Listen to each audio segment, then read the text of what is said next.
imediatamente a Gibran Ramos Jordão, que hoje é coordenador geral da FASUBRA, Federação de Sindicatos Trabalhadores Administrativos em Instituições de Ensino Superior Públicas do Brasil. Gibran, 10 minutos.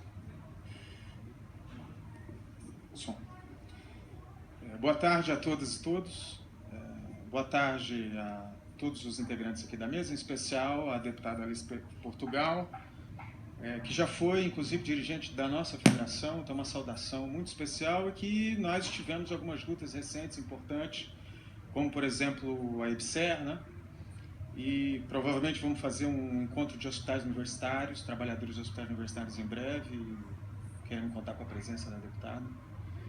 E queremos parabenizar a deputada pelo interesse nesse tema da negociação coletiva, e nós gostaríamos de fazer uma intervenção que, como um colega anterior, não tem como não problematizarmos alguns pontos importantes, que pode ser que conste ou não no projeto, mas que faz parte do mundo sindical do funcionalismo público. Em primeiro lugar, o ano que vem, 2018, a Constituição Federal vai fazer 30 anos. São 3 décadas.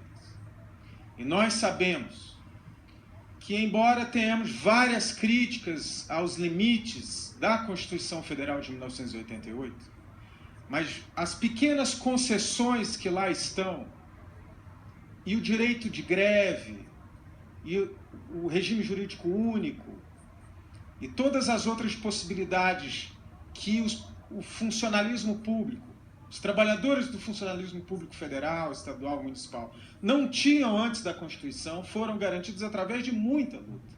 Várias greves, que fizeram parte da onda de greves da década de 80, que foi uma década muito importante historicamente para o país, porque foi quando nós derrotamos a ditadura militar. E abrimos a possibilidade de instituir algumas pequenas concessões, alguns pequenos direitos, mas sempre com a consciência de que havia muito ainda a se fazer, muito ainda a se conquistar. Por exemplo, há muito tempo, né, ou seja, nesses últimos 30 anos, todo o processo de negociação, a maioria deles, que os sindicatos, muitos que estão aqui nessa sala, e muitos que passaram por greves, por manifestações, paralisações, ações até mais radicalizadas, o fizeram para garantir o direito de negociação. Nós sabemos que o funcionalismo público não tem, em especial o funcionalismo público federal, o mesmo direito à database que tem um trabalhador na iniciativa privada. E essa é uma bandeira que nós perseguimos há muito tempo. Eu quero dar um exemplo concreto da FASUBRA. Desde 2011, eu entrei para essa direção em 2012, nós fomos reeleitos em 2015, estamos no final do nosso mandato agora, que se encerra em novembro. Mas desde 2011, nós só não fizemos greve em 2013. Em 2013. Fizemos greve em 2011, fizemos greve em 2012, fizemos greve em 2014, 2015 e 2016. Fizemos greve no dia 28 de abril desse ano e vamos fazer parte da construção da greve geral no dia 30, agora, sexta-feira, que nós estamos construindo em todo o país. A maioria dessas greves eram ou para abrir negociações concretas, porque mesmo no governo Lula e no governo Dilma, ainda que tivesse conversas, audiências, mesas permanentes de negociação, mas para botar uma proposta concreta na mesa, a gente tinha que fazer greve. Era assim.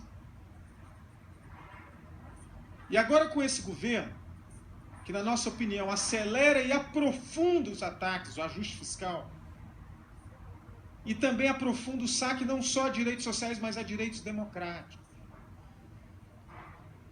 A última audiência que a FASUBRA teve durante o governo Temer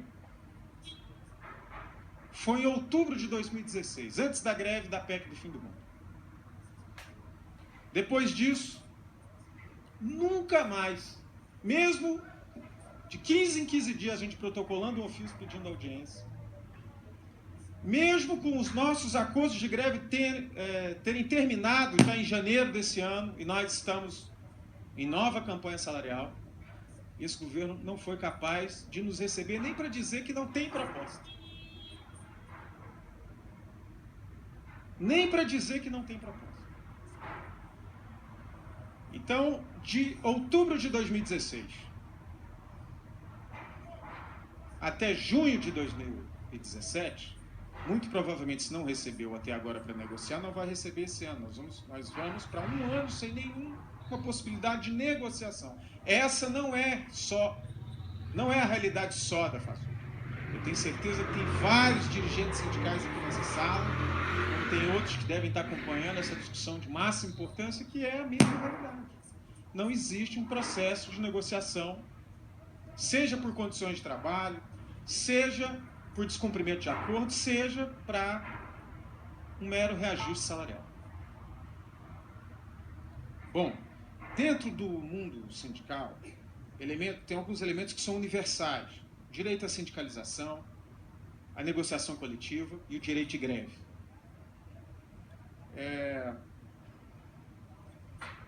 Nós estamos há 30 anos, vamos completar 30 anos de Constituição Federal, e nós não temos até hoje o direito à negociação coletiva de forma que seja democrática.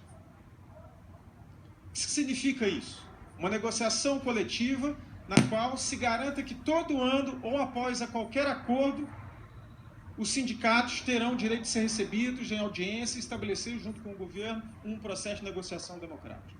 Um processo de negociação coletivo que, ao governo descumprir o acordo, que tenha algum tipo de mecanismo de punição, que o governo tenha que cumprir o acordo assinado. Porque mesmo os acordos que nós fechamos nos últimos anos, vários desses acordos de várias entidades têm pontos que não são cumpridos. E não existe nenhuma espécie de punição, de mecanismo que obrigue que o governo cumpra o acordo que ele assinou. Não existe.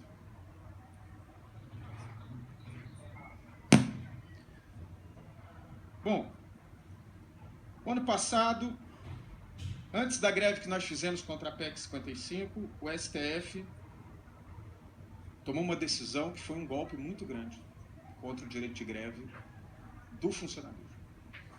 O STF, em outubro de 2016, ele autoriza o órgão público a cortar o ponto de grevistas, mesmo que a greve não tenha sido declarada ilegal. Ou seja, qualquer categoria do funcionalismo público que entrar em greve, a partir dessa decisão do STF, o órgão público não é que ele está autorizado, ele está obrigado a cortar o ponto do funcionário público que está em greve. Ou seja, não interessa para o STF se aquela greve é legal ou ilegal. O que interessa é que, se há greve de funcionário público, ela tem que ser imediatamente julgada e o ponto daquele trabalhador tem que ser cortado. Isso fere de morte o direito de greve, porque na medida que o trabalhador não tem mais o seu sustento, o seu salário, é muito difícil que você consiga desenvolver um processo de greve por muitos dias. E vocês sabem que, para que o funcionalismo possa ter o direito de negociação ou proposta concreta na mesa, as greves da maioria das categorias do funcionalismo não duram 3, 4 dias. 8 minutos. Duram, às vezes, até meses.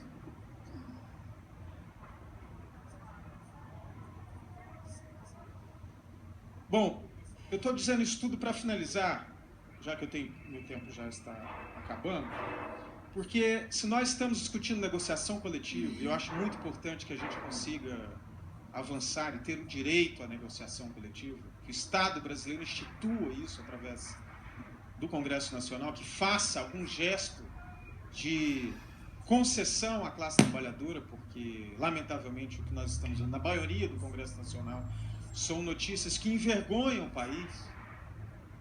profundamente o país. Mas não é possível que um processo de negociação coletiva siga em frente se desenvolvendo se nós não temos o direito de greve pleno. Por quê? Porque diante de um quadro de crise econômica, diante de um quadro onde o Congresso Nacional aprovou uma PEC que congela investimentos e inclusive reajuste salarial, concurso público, por 20 anos, qualquer processo de negociação coletiva ele vai ser difícil.